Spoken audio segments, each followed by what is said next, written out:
আমরা আমাদের ভক্তি সুদৃঢ় হয়। মাধব তিথি ভক্তি জননী যতনে পালন করি। ভক্তি বিনোদ ঠাকুর বলছেন মাধব তিথি, মাধব বা কৃষ্ণের প্রিয় যে তিথিগুলি, তার মধ্যে একাদশী একটা প্রধান তিথি। একাদশী, জন্মাষ্টমী, গৌর পূর্ণিমা, রাধাষ্টমী, এগুলো, এই তিথিগুলি নিষ্ঠা সহকারে পালন করে, মানে এই তিথিগুলিতে বিশেষভাবে কৃষ্ণ ভক্তি পরায়ণ হয়ে থাকতে হবে। তোমরা সকলে ভালোভাবে এই পথে অগ্রসর হও। আর প্রভুপাদ একাদশী পালনে অতটা দেননি, কঠোরতা প্রথমে প্রদান করেননি, কিন্তু আমাদের আস্তে আস্তে চেষ্টা করতে হবে। আমরা, প্রভুপাদ বলেছেন ঠিক আছে অন্ন না খেলেই হবে, কিন্তু অন্ন না খাওয়াটা একাদশী পালন ঠিক নয়। অন্ন না খাওয়ার উদ্দেশ্য হচ্ছে পাপ যাতে গ্রহণ না করা হয়, কিন্তু একাদশী পালনের তিথি হচ্ছে উপবাস। আর উপবাস মানে উপবাস, এমন উপবাস, ফাস্টিং বা উপবাস, উপবাস মানে তোমরা তো সরল বাংলা এটা বুঝতে পারছো। উপবাস মানে না খাওয়া, উপবাসী থাকা, উপবাস, কিছুই না খাওয়া। আর যারা পারবে না তারা ওই একটু অনুকল্প।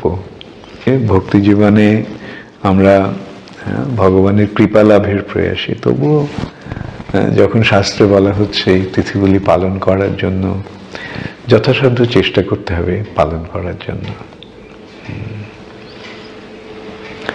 আমরা একসময় পালন করতাম একাদশী, পুরো নির্জলা, নির্জলা মানে জল পর্যন্ত খাওয়া হবে না।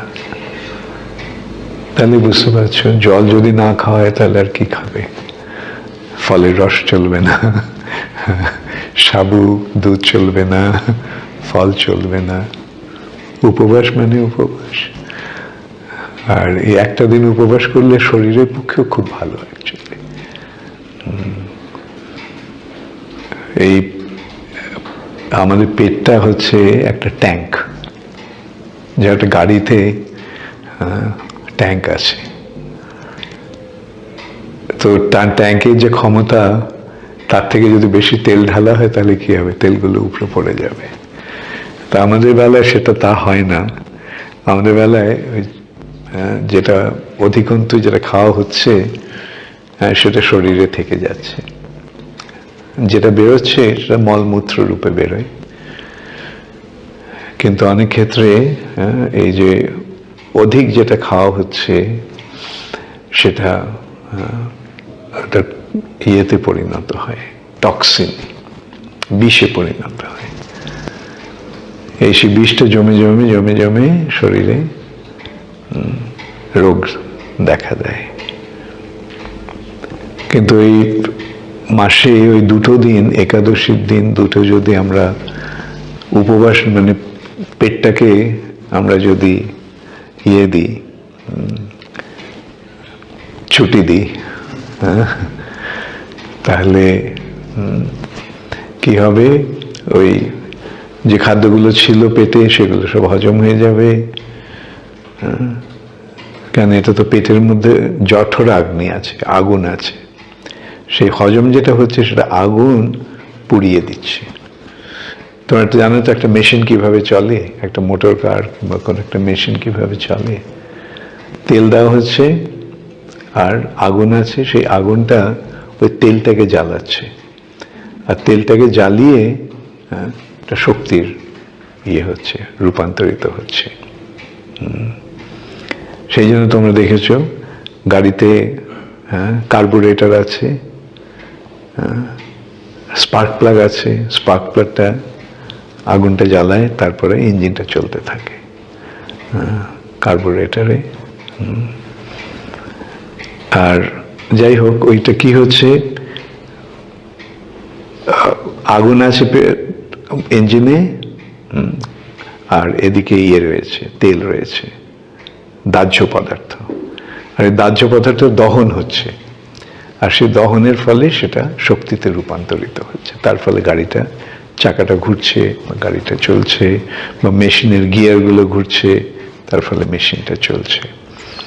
আমাদের শরীরটা অনেকটা ওই রকমই। আমাদের পেটে জঠরাগ্নি আছে, আর ওই তেলটা হচ্ছে বা খাওয়ারটা হচ্ছে দাহ্য পদার্থ, ওই পেটে দহন হচ্ছে, খাবারগুলো পুড়ছে। তার ফলে শরীরে আমরা দেখতে পাই যে তাপ আসছে শরীরে, ওই দহনের ফলেই তাপটা আসছে, আর তার থেকে শক্তির সঞ্চার হচ্ছে, তার ফলে আমরা কার্যকরী হচ্ছি। পেটটা সেদিক দিয়ে খুব খুব গুরুত্বপূর্ণ একটা অঙ্গ আমাদের শরীরে। আমাদের শরীরে কতগুলো অঙ্গ যেগুলো এইখানটাতে আছে সেগুলি খুব গুরুত্বপূর্ণ, যেমন হৃদয়, হার্ট, লাংস, পাকস্থলী, সেই সঙ্গে আছে যকৃৎ, প্লীহা, কিডনি ইত্যাদি। তো এগুলি শরীর কাজগুলো করছে, শরীরটাকে চালাচ্ছে। তো এখন এই যে তার কাজের পেছনে রয়েছে, ওগুলো চলার পেছনে রয়েছে এই যে শক্তি, এই শক্তি যদি না থাকে তাহলে কোনো যন্ত্রই কাজ করবে না। আমাদের হৃদয়ে আত্মা এই শরীরটাকে চালাচ্ছে, আর পেটটা হচ্ছে যেখান থেকে শক্তির ইয়ে হচ্ছে। তোমরা দেখতে পাচ্ছ, হ্যাঁ, ফুসফুসে ইয়ে হচ্ছে, আমরা শ্বাস নিচ্ছি, সেই যে অক্সিজেন রক্তের সঙ্গে মিশছে, মিশে অক্সিজেনটা সাপ্লাই করছে, আর অক্সিজেনটা দহনের জন্য প্রয়োজন। হ্যাঁ, কার্বন ভিত্তিক যে অর্গ্যানিক সাবস্টেন্স, যে খাবার যেটা আমরা খাচ্ছি সেগুলো অর্গ্যানিক সাবস্টেন্স, সেগুলি কার্বন, হাইড্রোজেন, অক্সিজেন এর সমন্বয়ে এগুলো। তো তার ফলে ওটা দাহ্য পদার্থ, সেটা জ্বলছে অক্সিজেনের সংযোগে, তার ফলে দুটো জিনিস বেরোচ্ছে, অক্সিজেনের সংযোগে কার্বন ডাইঅক্সাইড আর ওয়াটার ভেপার, জল। যখনই, যেমন তেল যখন পড়ে, এই দুটো জিনিস বেরোয়, কার্বন ডাইঅক্সাইড বেরোয় আর জল বেরোয়। এইটা CH, কার্বন আর হাইড্রোজেনের ইয়েতে ভিত্তিতেই এই সমস্ত খাদ্যদ্রব্য বা যে অর্গানিক সাবস্টেন্স, এবং সেটা যখন জ্বলছে অক্সিজেনের মাধ্যমে, যেমন ধরো চিনি, চিনির ইয়েটা কি, C6H12O6, 6টা কার্বন অণু আর 12টা হাইড্রোজেন আর 6টা অক্সিজেন। তো এই যে হাইড্রোজেন, এটা যখন জ্বলছে এটায়, তার ফলে কি হচ্ছে, হাইড্রোজেন আর অক্সিজেন মিলে হয়ে যাচ্ছে জলীয় বাষ্প, আর কার্বন আর অক্সিজেন মিলে হয়ে যাচ্ছে কার্বন ডাই অক্সাইড। এইভাবে এটা জ্বললো আর শক্তিটা এলো শরীরে। যাই হোক, তোমার মূল কথা হচ্ছে যে ওই পেটটাকে একটু রেহাই দিলে মাঝে মাঝে পেটটা একটুখানি ইয়ে হয়, একটু সুস্থ বোধ করে। কেন আমরা অধিকাংশ সময় অত্যাধিক, আমাদের যতটুকু প্রয়োজন তার থেকে বেশি আমরা খাই, প্রয়োজনের অধিক আহার করি, অত্যাহার করি, অতি আহার, অত্যধিক আহার, অধিক আহার। এবং এইভাবে একটা দিন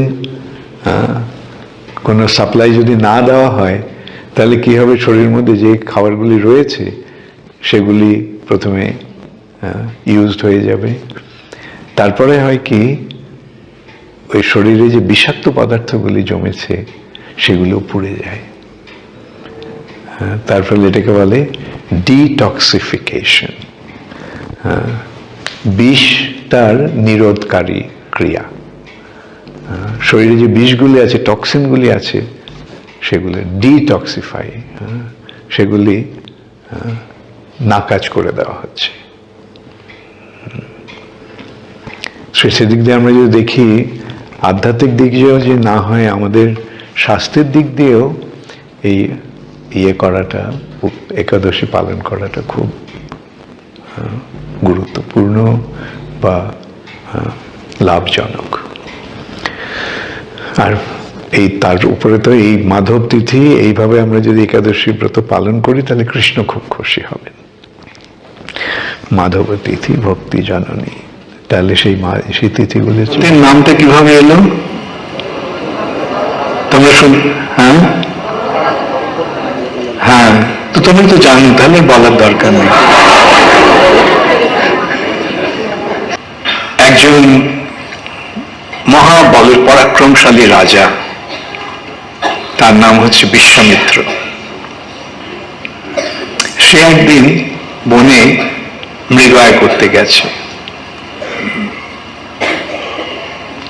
অনেক সৈন্য সামন্ত নিয়ে মৃগয়া করছে, কিন্তু এক সময় সে একটা পশুর পেছনে ছুটে ঘোড়া চালিয়ে গিয়ে সে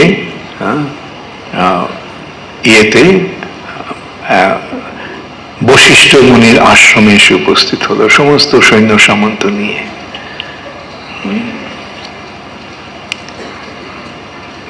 তো বশিষ্ঠ মুনি দেখলেন যে রাজা এসেছে তার সৈন্য সামন্ত নিয়ে, রাজা ক্লান্ত হয়ে আছে, সকলেই ক্লান্ত হয়ে আছে। তো বশিষ্ঠ বললেন যে আপনারা নদীতে স্নান করে আসুন, আমি আপনাদের প্রসাদের ব্যবস্থা করছি। তো বিশ্বামিত্র ভাবে যে প্রসাদ কি আর হবে, একটু ফল আর একটু মূল, এই ধরনের বড় জোর একটু ভেজানো মুগ ডাল। কিন্তু এসে যখন দেখে যে এমন একটা আয়োজন হয়েছে যে রাজা হয়েও সে সেরকম আয়োজন দেখেনি কখনো। সমস্ত সকলের জন্য সোনার থালায়, সোনার বাটিতে নানা রকম অত্যন্ত উপাদেয় সমস্ত খাদ্য পরিবেশন করা হয়েছে। আর সে খাদ্যে সেই সমস্ত আহার্যের স্বাদ অতুলনীয়। রাজা হয়েও সে সেরকম স্বাদ পায়নি কোথাও। তো আশ্চর্য হয়ে বশিষ্ঠকে জিজ্ঞাসা করলো, আপনি এত অল্প সময়ের মধ্যে এরকম আয়োজন কিভাবে করলেন? তখন বশিষ্ঠ বললেন যে আমার একটা গাভী আছে, সে হচ্ছে সুরভির কন্যা নন্দিনী। সে তারই কৃপাতে ওর কাছে আমি যা চাই তাই পাই, যা কিছু চাই সে দিতে পারে। ওই নন্দিনী এই সমস্ত আয়োজন করেছে। আমি শুধু নন্দিনীকে বলেছি যে রাজা এসেছে, তার সৈন্য সামন্ত নিয়ে, তারা পরিশ্রান্ত, তারা ক্ষুধার্ত, তাদের ব্যবস্থা করা। নন্দিনী এই সমস্ত আয়োজন করেছে। তো বিশ্বামিত্র বললে, আরে তো আপনি তো এই বনে থাকেন, আপনার কি এইরকম গাভীর প্রয়োজন, যেটা আমাকে দিয়ে দিন, আমার এরকম একটা গাভীর দরকার। বশিষ্ঠ বলল যে নন্দিনী আমার কন্যার মতো, একে তো আমি এইভাবে দিতে পারি না। বিশ্বামিত্র বলল, আপনি আমাকে 1,00,000 গাভী দেব, এই গাভীর বিনিময়ে আপনি একে আমাকে দিয়ে দিন। বশিষ্ঠ কিছুতেই রাজি হলো না। তখন অত্যন্ত ক্রোধান্বিত হয়ে বিশ্বামিত্র বলল যে এই কি রকম তপস্বী, এর এত লোভ, এই গাভীটাকে আমি চাইছি, গাভীটাকে আমাকে দেবে না, এত আকর্ষণ। সৈন্যদের আদেশ দিল যে যাও এই গাভীকে জোর করে নিয়ে যাও। কেন তখন আদেশ পেয়ে তারা সকলে গিয়ে সেই গাভীটিকে বেঁধে জোর করে ওখান থেকে নিয়ে যাচ্ছে। তখন কাঁদতে কাঁদতে নন্দিনী বশিষ্ঠকে বললেন যে আপনি আমার পিতার মতো, আপনার সামনে এই দুর্বৃত্তরা আমাকে এইভাবে নির্যাতন করছে, আপনি এর কোনো প্রতিকার করবেন না?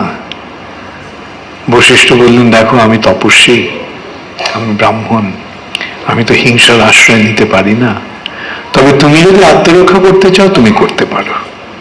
ব্যাস, এই আদেশ পাওয়া মাত্রই নন্দিনী একটা সৈন্য সমাবেশ করল, এবং সেই সৈন্যরা বিশ্বামিত্র সৈন্যদের হারিয়ে দিয়ে ওখান থেকে দূর করে দিল। এইভাবে পরাজিত হয়ে, অপমানিত হয়ে, এবং বিশেষ করে ব্রাহ্মণের এই তেজ দেখে বিশ্বামিত্র ঠিক করলো যে ও ব্রাহ্মণ হবে। ও তপস্যা শুরু করলো, তপস্যা করে ব্রাহ্মণ হয়ে বশিষ্ঠের প্রতিশোধ নেবে। ও এত কঠোর তপস্যা করতে লাগলো যে স্বর্গ থেকে দেবতারা অত্যন্ত বিপর্যস্ত হয়ে পড়লো। ইন্দ্র ভয়ে পেল যে এ হয়তো আমার রাজ্য নিয়ে নেওয়ার জন্য এইভাবে তপস্যা করছে। তখন ইন্দ্র মেনকাকে ডেকে বলল, অপ্সরা, অত্যন্ত সুন্দরী অপ্সরা মেনকাকে বলল, মেনকা তুমি যাও, গিয়ে এই তপস্বীর তপভঙ্গ করো। মেনকা খুব ভীত হলো, এরকম একজন শক্তিশালী তপস্বী, তার তপস্যা ভঙ্গ করলে না জানি সে আমাকে কি শাপ দিয়ে বসবে। তো তখন ইন্দ্র বলল, না তোমার কোনো ভয় নেই, আমরা তোমাকে রক্ষা করব। তো মেনকা বলল, আমার সঙ্গে বায়ুকে আর কামদেবকে দিন। তো এইভাবে মেনকা এলো বিশ্বামিত্রের সামনে। বিশ্বামিত্র তপস্যা করছে, ও সমস্ত ইন্দ্রিয়গুলি অন্তর্মুখী হয়ে আছে, বাইরে যাচ্ছে না কোনো ইন্দ্রিয়। সে যতই চেষ্টা করছে তার তপস্যা ভঙ্গ করার, কিছুতে পারছে না। অবশেষে তার নূপুরের শব্দ বিশ্বামিত্রের কানে গেল। অন্য সমস্ত ইন্দ্রিয়গুলো রুদ্ধ হয়ে আছে, কানটা কেবল খোলা আছে। তাহলে দেখো কানের কিরকম ক্ষমতা। সেই কান দিয়ে তার নূপুরের শব্দ শুনে বিশ্বামিত্রের চোখ খুলে গেল। তখনই বায়ু ওর বসনটা উড়িয়ে দিল মেনকার। আর মেনকার রূপে মুগ্ধ হয়ে তখন কামদেব তার পঞ্চস্বরে বিশ্বামিত্রকে আঘাত করল। বিশ্বামিত্র তপভঙ্গ হলো, মেনকার রূপে আকৃষ্ট হয়ে সে মেনকার সঙ্গে দিনাতিপাত করতে শুরু করলো, তপস্যা সমস্ত জলাঞ্জলি দিয়ে। তার ফলে এক কন্যার জন্মগ্রহণ হলো। সেই কন্যাটি হচ্ছে শকুন্তলা।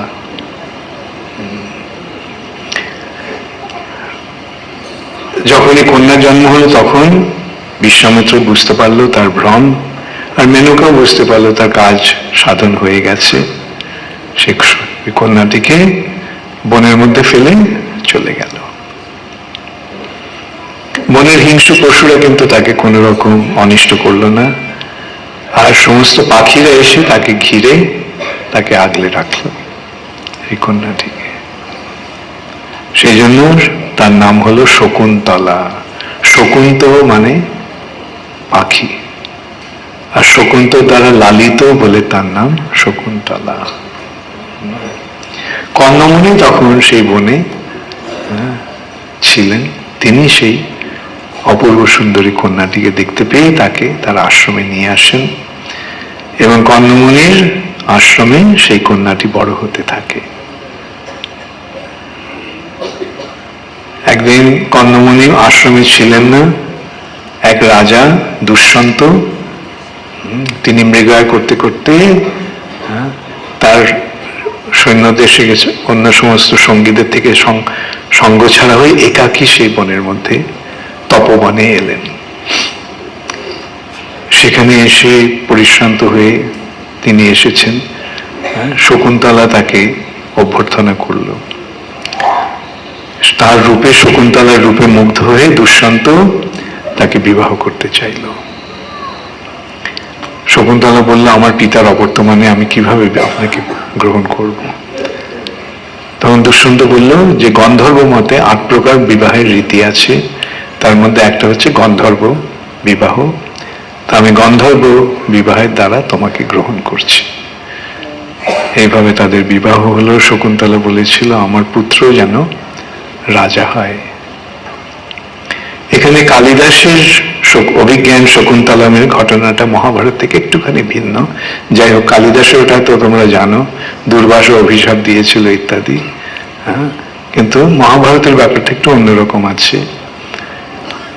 রাজা তার রাজ্যে ফিরে গিয়ে তার ঐশ্বর্যে বিলাসে মত্ত হয়ে শকুন্তলার কথা একেবারে ভুলে গেছে। কর্ণমুনি আসার পর কর্ণমুনিকে শকুন্তলা সব জানালো, এবং ইতিমধ্যে তার এক পুত্র হলো। সেই পুত্রের নাম, সেই পুত্রটি শিশু অবস্থাতেই সিংহের সঙ্গে যুদ্ধ করে, বাঘের সঙ্গে যুদ্ধ করে। তাই কর্ণমুনি তার নাম দিল দমনক, যে হিংস্র পশুদের পর্যন্ত দমন করতে পারে। তার যখন বয়স 6 বছর, তখন তাকে নিয়ে শকুন্তলা রাজার কাছে এলেন। সে পরিচয় দিলেন, বললেন যে তোমার পুত্র। রাজা কিছুতেই মানতে চায় না। এইভাবে অনেক কথাবার্তা হয় তাদের মধ্যে। শকুন্তলা তার নিজের পরিচয় দিল। তার পিতা হচ্ছেন মহামুনি বিশ্বামিত্র, তার মা হচ্ছেন মেনকা। কিন্তু দুষ্যন্ত সেটা নিয়ে ব্যঙ্গ করলো, ওকে নানা রকম অপবাদ দিল, যে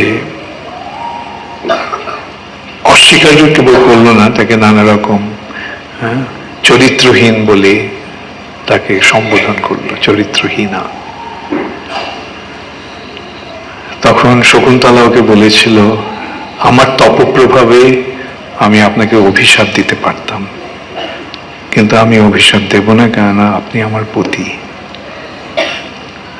তবে আমি চলে যাচ্ছি, যেহেতু আপনি আমাকে গ্রহণ করবেন না।